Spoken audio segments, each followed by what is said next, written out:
If you are wondering how to reactivate your deleted Payoneer account, then this video is for you. First of all, let's take a look at this article from the Payoneer Support Center. As you can see, they clearly state that once you close your Payoneer account, it cannot be reopened. However, if you would like to continue using Payoneer, you can apply for a new account. They also mention that you will not be able to use the same email address to register for a new account. If you want to apply for a new account, we have a complete video on this channel explaining the step-by-step process of how to create and verify your Payoneer account.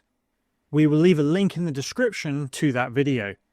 Once you've deleted your current account, you will receive an email like this.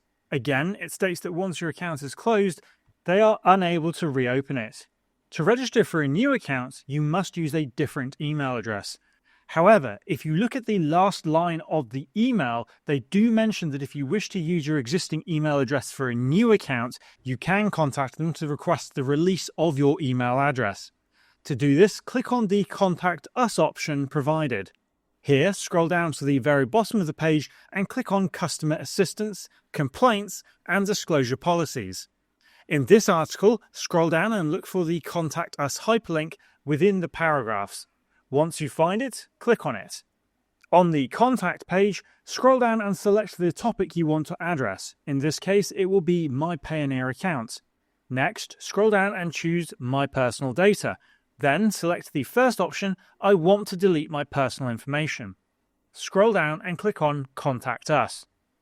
You will then need to provide your first name and last name along with your email address. In the message box, you can request that they release your email address so that you can use it to register a new Payoneer account. Finally, scroll down and complete the CAPTCHA and click on Submit. Once you submit your request, Payoneer will inform you via email if they have released your email address. If approved, you can then use the same email address to register for a new account.